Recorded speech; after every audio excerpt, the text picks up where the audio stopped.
Yayikhetha iGumgedlela inkosi enkulu uBhombela Isitimela samaBhunu baba mkhulu phakade. Amen.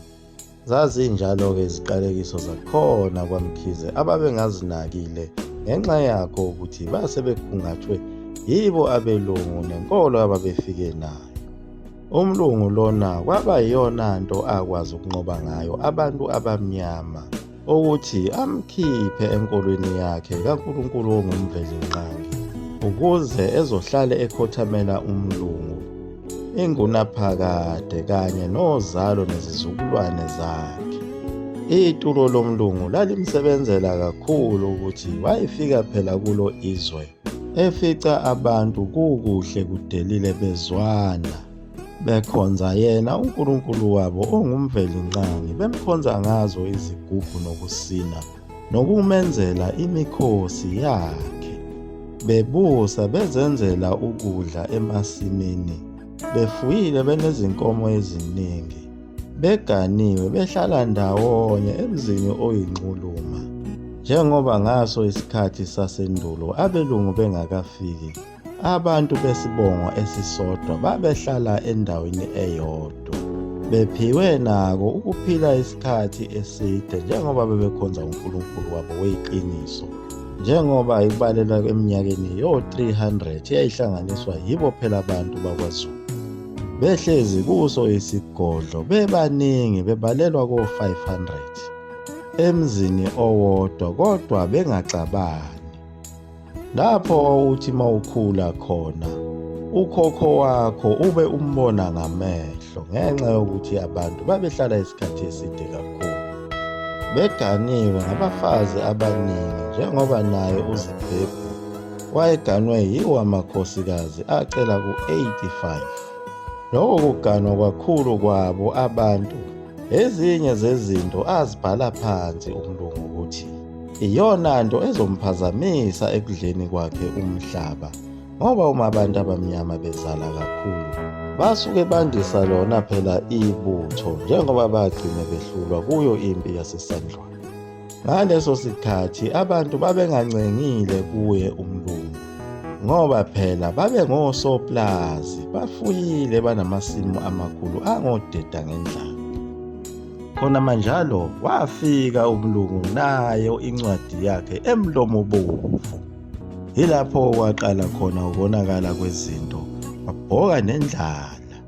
Kodwa abaprofiti basemandulo babexwayisile kakhulu ngayo le ncwadi emlomo obovu ukuthi uma nike nayimukela nje kuyobe sekuphelile ngani, kanye nayo imali uma nike nayimukela kuyobe sekuphelile ngani. Bayowudla wonke umhlaba, bethathe namadodakazi enu bawathumbele ezindlini zawo ukuba abasebenzele babe zigqili zokuphipha amakhosikazi abo abelungu kwi-bucket system eyayisetshenziswa ngalesi yasekhaya. Kanye nawo amadodana abantu athathwa phela ayogqilazwa khona emaplazini nasezimayini ngalo itulo elalenziwe yibo abelungu ukuba phela abantu abamnyama bakhokhiswe ukhandampondo.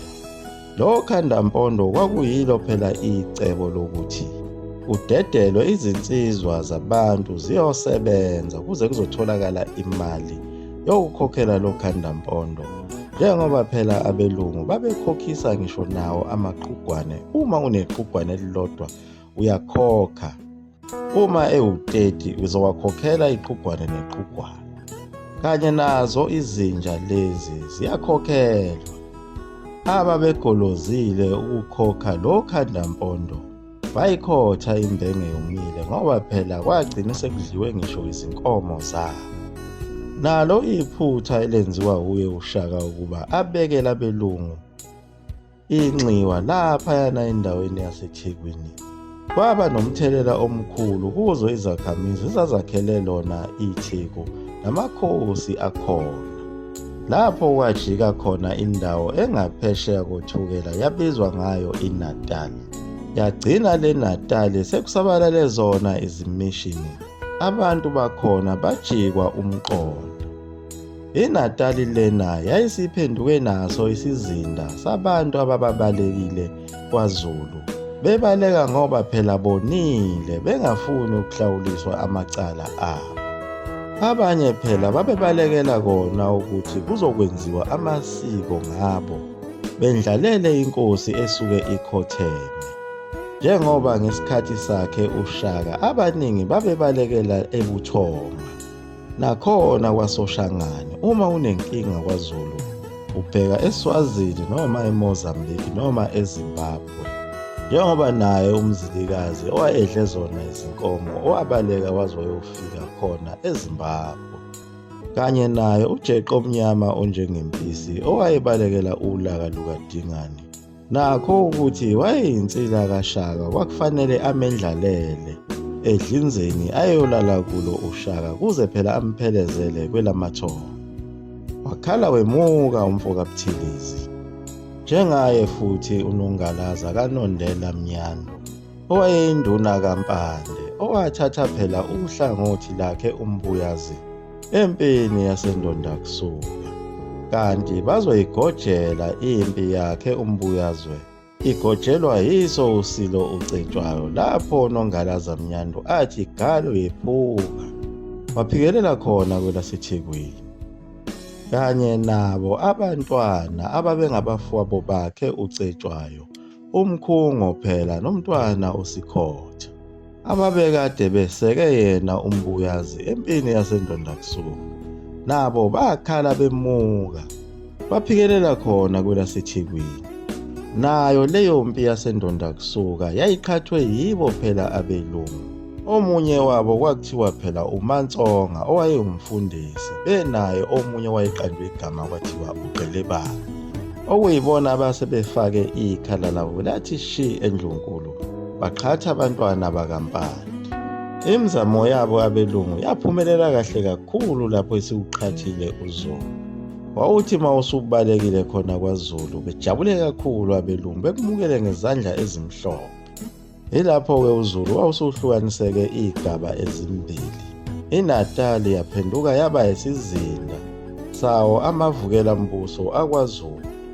Kwaphinde kwaba yiso isizinda sabantu abasebemukele yona inkolo yazo izimishini eyabenza bangazazi imvelaphi yabo.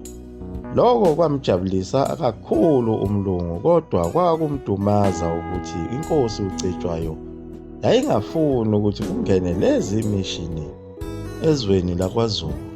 Uhulumeni wakhona eNatali Colony wawuhlale uthumela njalo imiyalezo ngomlomo wakhe uTheophilus Shipstein uSontseu phela ukuthi iSilo uCetshwayo asichithe yonke lento esiyenzayo, amasiko kanye nawo amabutho. Kodwa iSilo uCetshwayo sasalokhu simile njalo senqaba. Kanti isizwe sakwaZulu sizoba nebhadi phela njengoba amakhosikazi kaSihayo wakwaNgobese khona kwelaseNquthu lapha khona beqa khona umngcele baya khona esilungwini, bafike bangena kuzo izimishini lezi besonta khona. Lapho futhi abasolakala khona ukuthi basebeqomile khona lapho izimishini. Lokho ababekwenza lapho kwaholela ekuthini bethole sona isijeziso sokuthi bebulawe.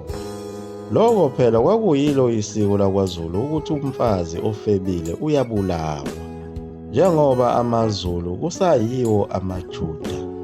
Lokho phela kwatholakala ngawo amasiko amaZulu ukuthi afana ncamashi namasiko awo amaJuda.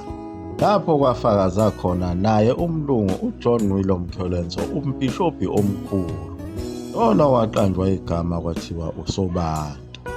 Inkolo yawo phela amaJuda yabulawa yibo phela abelungu ngalesi sikhathi besaphezulu nezwe khona eKemet nakhona kwa-Israyeli. Njengoba laba belungu ababebizwa ngawo amaRoma nawo amaGreki ayenza wona umsebenzi wokuthi ahlakaze bona laba bantu abamnyama besahleli kuleli yazwe, abulale konke namasiko abo kanye nayo lenkolo yamaJuda eyayibizwa ngawo ukuthi amaNazaretha. AmaRoma aphumelela ngawo phela amalengiso ukuyibulala lenkolo kanye naso lesi sizwe samaJuda asishaya sahlakazeka saze sazocasha lapha ezansi. Njengoba nayo inkosi uJesu eyayithi izama ukubamba insika ngokuthi ivuselele yona le nkolo kaNkulunkulu okuthiwa ubuNazaretha, yehluleka yagcina ibulewe. Kwabe sekuqhubeka wona amaRoma agcine esekhande inkolo yobuKristu. Ngaye phela umphuli omkhulu uConstantine. AmaRoma nenkolo yawo yobuKristu aqhubeka njalo ehamba ezingela abantu base-Afrika, ebabulala ababesinda lapho ayibakhethisa yona le nkolo yabo ayabeseyikhandile. Njengoba ayibazingela i-Afrika yonke baze bafika khona lapha kwela kwaZulu, bafike bawathola lamaJuda lapho ayesecashe khona. Hawu, labantu sebehambe baze bafika lapho, inzalo yabo icashe lana. Sibona ngawo amasiko awo kanye nazo izindlu abazikhandayo lezi ezingamaqhugwane. Lezi zindlu ezimise okwawo amaqhugwane izindlu zabo phela zasemandulo, njengoba usukubona ithempeli lamaSulumane eMasjid ukuthi lakhiwe laba yiqhugwana lapha phezulu. Nawo phela amaSulumane inkolo akholwa kuyo yiyo iNazaretha, ayintshontsha. Yabe isibasebenzela kakhulu, yabanika umcebo. Baphumelela kanjalo abelungu ukudida abantu umqondo ngazo phela izithixo zabo lezi zaseRome ababakhonzisa zona. Nayo futhi imigubho yabo nezithixo zabo njengabo o-Easter, o-Halloween kanye nabo o-Christmas. Imikhosi yabo yazo izithixo zabo esibalekelelayo kuwo ukuze behlale besicindezele ngaso sonke isikhathi. Abantu baseNatali abasebemukele le nkolo baphinde basetshenziswa kakhulu ukuthi belekelele abelungu ezimpini ababezilwa noZulu. Njengoba amakhosi akhona phesheya kothukela ayithumela amabutho empini yaseSanjwana ukuba beyolekelela abelungu. Nakuyo impi kaBhambatha, inkosi uSibindi Ngubane eyayisivele iwumfundisi eyathatha amakholwa akhona ezimishini, yathi awaphuthume khona ehlathini laseNkandla kuyofunwa uBhambatha. Leso senzo sale nkosi yakwaNgubane saba impumelelo enkulu, ngoba phela amakholwa asezimishini akwazi ukubulala abantu bakwaZulu. Lokho kwenza ukuthi abantu abangamakholwa bebe yisitha sabantu besintu. Kusukela ngazo lezo khathi zasemandulo idibana khona empini yaseSanjwana, kuze kuzoba namhlanje abantu abangamaKristu bayizitha zabantu abaphila impilo yesintu. Naye uShembe efika kulo kwelaseThekwini wafike waba yisitha sabo, futhi laba bantu bakhona ezimishini, njengoba babezama ngayo yonke indlela ukumbulala nakho ukumbophisa emajele. Bemdayisa phela kubo abelungu ukuthi lo muntu uzovusa abantu akaboshwe, njengoba baze bamthengela nomlungu ukuthi amdubule, kodwa lowo mlungu wehluleka.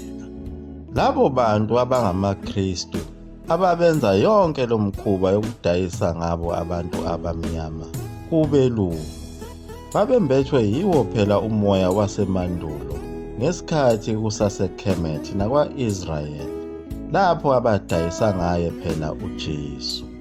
Nakulo kulelizwe badayisa ngabo abaprofeti, bedayisela bona abelungu ukuthi abaprofeti ababulawe, njengoba basebezama khona ukudayisa uShembe kodwa behluleka. Kuze kube namhlanje lowo moya wasemandulo wabantu abangabadayisi be-Afrika, abadayisi babantu abamnyama, abadayisi bakaNkulunkulu uMvelinqangi basekhona, abafune lutho.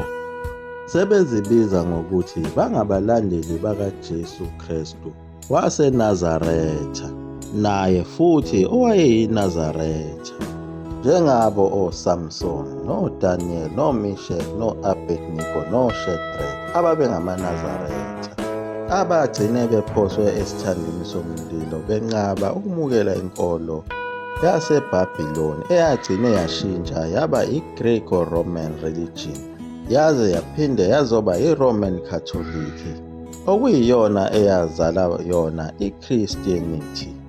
Liyaguqa lapha eGumgedlela, mzukulu amafutha omkhovu idwinto mina soka phakathi apha.